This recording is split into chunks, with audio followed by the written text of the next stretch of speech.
I will introduce you to the concept of critical regionalism developed by Kenneth Frampton and its place in modern architecture.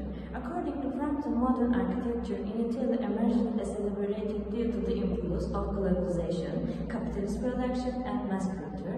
Uniform forms, standardized buildings, and design disconnecting from cultural context are some of the consequences of this process. Critical regionalism is an approach that seeks to integrate modern architecture with local context rather than rejecting its entirely. According to Frampton, architecture shouldn't be designed solely with aesthetic concern in mind, but should also consider the physical and cultural characteristics of a place. Frampton argues that modernization creates the homogenizing effect that threatens cultural diversity. At this point, he refers to Paul Richard's question, how can we be modern while returning to our roots, highlighting the contradiction between modernization and cultural heritage. The uniform housing development, shopping malls, and standardized architectural forms we see in today's cities are concrete examples of this cultural origin. According to Frampton, critical regionalism synthesizes modern architecture with local context. The key principles of this approach are emphasizing local light, topography, and building techniques, resisting architectural homogenization, avoiding direct imitation of historical forms, and instead reappraising traditional values through modern techniques. Frampton considered Danish architect John Hassan's Baxter Church a significant example of critical regionalism. Frampton emphasizes that globalization makes the cities increasingly similar, weakening the sense of spatial belonging. He refers to important thinkers. Jane Gottman argues that modern cities are becoming increasingly homogenized. Martin Heidegger asserts that people should form not only a physical but also an emotional and cultural connection with their living space. According to Kenneth Frampton, modern architecture shouldn't be shaped by global standards but should adopt an approach that preserves identity by considering local context. Although today's cities are becoming more alike, critical regionalism remains a point of resistance against the loss of architectural identity. The resistance of place form. Kenneth Frampton addressed the concept of place form resistance against the monotonous architecture brought about by globalization by emphasizing the connection that architecture establishes with its place. Modernity has brought a universalist understanding to the forefront in architecture and produced structures without context. Critical regionalism, on the other hand, argues that a structure is not just a physical object, but should interact with the historical, cultural, and natural dynamics of the geography in which it is located. For example, Alvar Aalto's design in Finland are both modernist and structure sensitivity to the local context. Similarly, Tadao Ando's minimalist but strongly connected structures with their surrounding are a contemporary interpretation of this understanding. Frampton argues that the relationship between culture and nature in architecture should be examined critically. Modernist architecture viewed nature as a background and made culture the dominant element. However, critical regionalism suggests that nature and culture be considered together. For example, Hassan Fathy's adobe structures in Egypt are suitable for the climate of the region and to combine traditional techniques with modern engineering. Similarly, in Louis Kahn's buildings, the play of light and shadow is considered as an element that shapes a spatial experience beyond aesthetics. Balkshar Doshi's housing project in India also offer an architectural understanding that is in harmony with nature, with their design that are suitable for local climate conditions. Frampton criticized modernist architecture's excessive focus on visuality and emphasized that space should be experienced not only with eye, but with all the senses. Tadao Ando's concrete surface create spatial depth by interacting with light and shadow. while stone surface and Peter Zumthor's term walls supposed combine with water and steam to allow visitors to experience space with all their senses. According to Frampton, treating architecture solely as a visual art impoverishes spatial experience. Critical regionalism aims to strengthen the interaction between people and space by re-emphasizing the tactile dimensions. Frampton's understanding the critical regionalism has emerged as a counterbalance to the disidentification brought about by globalization.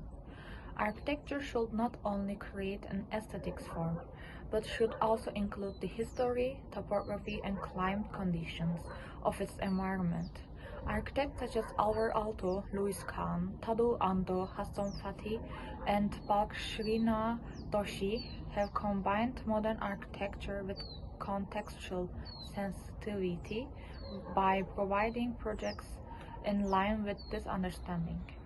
Critical regionalism neither supports completely universal modernism nor the direct copying of the past. On the contrary, it is an approach that aims to establish a critical balance between the two. That or by contemplating what he would do if were given 1 million sterling, is the only idea of building a village. He recalls a village he had seen passing by on the train. Although his father regarded it as a dirty place full of violence, his mother described it by comparing it to the city where she spent her childhood. This thought spurred him to take action on the need to improve life in rural Egypt. He first consulted an agricultural school, but he chose instead of study architecture. After graduating, he visited the village for inspection and was disturbed by the poverty and poor living conditions there. Modern building materials such as concrete, lumber, and steel were too expensive for the villagers. When he visited the village, he saw houses made of mud without windows, water, and toilets. Since the farm belonged to his family, he decided to improve the area by involving his family. Believing that mud could be used effectively with a good design, the author began designing a house made of mud bricks. In 1937, he organized various exhibitions and conferences, but the construction activities came to a halt when war broke out. Due to material shortage, only mud bricks remained. Unable to construct roofs, he learned that Libyans built walls without centering. He went to Libya to study them. At first, he didn't find what he had hoped for, but he eventually encountered a Swiss architecture made of mud bricks on the opposite bank of the river. Later, he met a bricklayer named Ahmeten and observed that mud bricks in ancient Egyptian structures could last for 1,000 years. In Luxor, he discovered staircases supported by walls. Operating with the carrier, he began working on roofs. The craftsman built the walls intuitively without any centering, using only simple hand tools. During the construction process, special mud bricks were developed and various techniques were applied to ensure that the walls remained solid. In the end, inexpensive and sustainable mud structures were successfully built.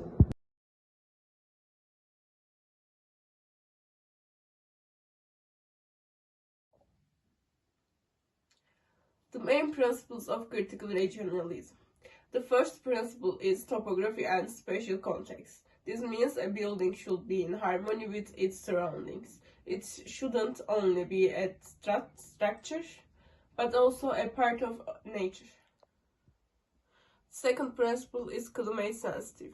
Local weather conditions should influence the design process. The third principle is using local materials. This helps the building connect with local culture and fit naturally into the environment. The fourth principle is sensory experience and spatial quality. According to Frampton, architecture is not only about what we see, it also includes touch, sound, and the feeling of space. The fifth principle is combination of modern techniques with traditional knowledge. Critical regionalism doesn't reject technological innovations. Instead, it aims to harmonize them with local context. The final principle is balance between the universal and the local. Architecture shouldn't be only global or only local.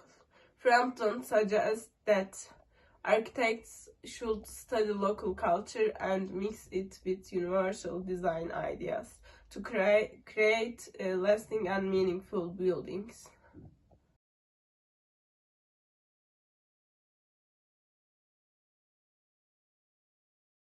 Christopher Alexander's concept of good fit shifts the design progress from aesthetic rules to problem solving.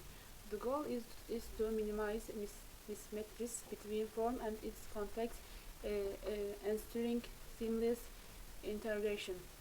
Influences of the design progress. Firstly, problem solving approach. Form emerges based on user needs, function, and environmental conditions. Second, contextual and systemic thinking. Design evolves by breaking problems into smaller parts and addressing them step by step. Third, iterative and feedback-driven progress.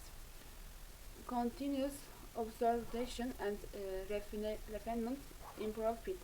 User and environment-centered design. Human behavior and spatial needs take priority.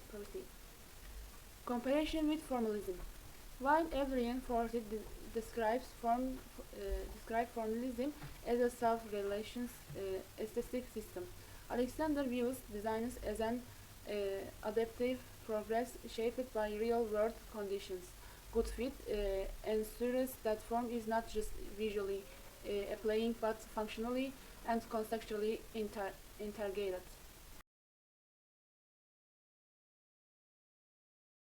Organic and geometric forms shape user experience differently by influencing perception, movement, and emotion. Organic forms, fluid and adaptive, create a dynamic, immersive experience, human-centered, evoke comfort and harmony with nature. Unpracticable, encourage exploration and intuitive navigation. Geometric forms, order and clarity, provide stability and organization. Practicality, facilitated efficient navigation. Symbolic, conveys authority and intellectuality. Christopher Alexander's good fit suggests form should respond to user needs, while Adrian Forsyth's formalism highlights how geometric form can prioritize aesthetic property over experience. Organic forms engage emotions while geometric forms provide structure and clarity.